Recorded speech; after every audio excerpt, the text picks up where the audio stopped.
still with us, along with Mike Barnicle and Willie Geist. And here with us now, joining the conversation, national editor for Vanity Fair, Todd Burtham, who interviewed former Treasury Secretary Henry Paulson for his take on the economic downturn in the latest issue of Vanity Fair. And Todd writes this: he was certainly aware and frequently mentioned that the subprime mortgage problem has the potential to spread. He recalled telling President Bush that there's a dry forest and we don't know what's going to ignite the fire or set the spark, but suspected that housing might be it. During a conversation late in his tenure, Paulson said he believes that he and Ben Bernanke, the chairman of the Federal Reserve Board, were ahead of a lot of people in understanding how serious the gathering economic crisis was, but he added, it was always bigger and more systemic even than I had for a good while anticipated it to be, or expected it to be. At another point, he said simply, we've been late on everything. Todd, thanks for joining the show. Goodness gracious. So they had some sense of it, but I guess ultimately no sense of the magnitude of the crisis. I think very few people could have known as it was unfolding just how bad things would get. There was a sense when I would talk to Secretary Paulson of a person who was bailing, in the face of a huge storm, and the water's washing over the gunnels, and he's doing the best he can to keep the boat afloat. And he was very candid about that, and that was one of the interesting things, was to watch him as the months went by, basically acknowledge that his previous estimates had been too optimistic. Well, how keen was Henry Paulson on being part of the problem when he was on Wall Street, making hundreds of millions of dollars on this same system that he now predicted could bring down our economy? I think he was pretty candid about that in the sense that he thought that, there had been too much risk taken on Wall Street. He actually had a rather cautious reputation as the head of Goldman Sachs for, keeping large reserves on hand, looking to the downside, not being quite so go-go as some of his colleagues were. Todd, did he, I heard that he lobbied on Capitol Hill to be able to have these outrageous ratios, these 40-to-1 leveraging ratios. I mean, that was... I think you're right. I mean, he definitely... That's not conservative. I mean, in fact, that's one of the reasons why this wildfire spread so quickly, right?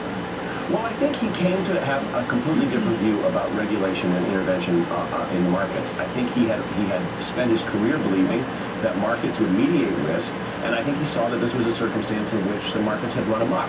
And, his attitude had been that innovation preceded regulation. He thought that was generally good for the economy because it meant that people found new ways to create wealth, and that, but he now acknowledges, I think, very clearly that the government needs to find a new way to regulate some of these products particularly. Does he have any justification in your mind for allowing Lehman Brothers to have failed at a time that it did, when it absolutely froze the capital markets and really was a major contributor to the speed and the extent of the downturn? I think he regrets the outcome. I think he maintains absolutely that he had no authorities at the Treasury Department to intercede in that. There was the difference between, in his mind, between Bear Stearns and Lehman is that with Bear Stearns there was a willing buyer, and with Lehman there simply wasn't. I don't think he's happy at the outcome, and as you point out, Mort, that's probably one of the most controversial aspects of his whole tenure, and I think people will be debating that for a long time to come. The problem with his answer, I have to get into this subject a little bit, is that within 2 weeks after that, he allowed Morgan Stanley and Goldman Sachs to become bank holding companies, and therefore it was through that mechanism that he was allowed to lend them money.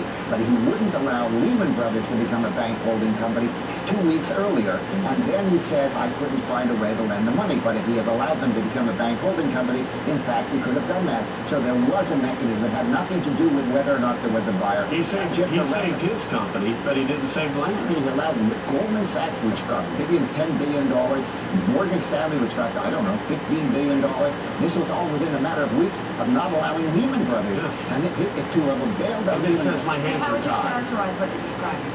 What I'm describing? Yes. I'm describing it as somebody, for whatever reason, he made a mistake and is now just giving us a rationalization. It was the most fundamental mistake. The French finance minister, Christian Lagarde, said this is a catastrophe and nobody should have allowed it to happen. Todd? Well, I think when he saw the reaction of the world markets and the American markets to the failure of Lehman Brothers, I think he probably did get busy thinking of creatively, maybe outside the box in ways he hadn't before. But, you know, he's going to go to his grave insisting that he did all he could, and Dick Fuld is going to go to his grave insisting he got screwed. So I think this is one of those things in which, you know, Secretary Paulson, it'll be interesting to see what he says about it in his own memoir, now that he's had a little more time to think about it. I haven't talked with him since January. His publishers wouldn't let him talk this summer. We hoped to have one last interview, but he didn't do it. He had no idea that Fannie and Freddie were in as bad a shape as they were in. In fact, he made guarantees to Tom Brokaw in Beijing when they were interviewed at the Olympics. They're going to be fine. And then he had to rush home and saw that Fannie and Freddie were about to go under, and I've heard that he feared that the entire financial system was about to go belly up. Look, I mean, I think there was a palpable sense of a guy who was playing piano in a bawdy house and just doing the best he could to keep up with whatever the tune of the day was. And I do think that together with Ben Bernanke and Tim Geithner, who was then the head of the New York Fed, they did clearly take actions that probably staved off some things that would have been much worse. It's not a very popular thing to say, oh, yes, it was bad, but look how much worse it could have been. So, but I think that's I do think that's his considered view of the matter. Well, that's been Willie and my rationalization. It's been live now for over 4 decades, and it's worked. Hey, yeah, it's bad, but you know, it could have been a hell of a lot worse. All right, Vanity Fair, Todd Burnham, thank you very so much. And we're going to be right back with Pulitzer Prize winner Eugene Robinson.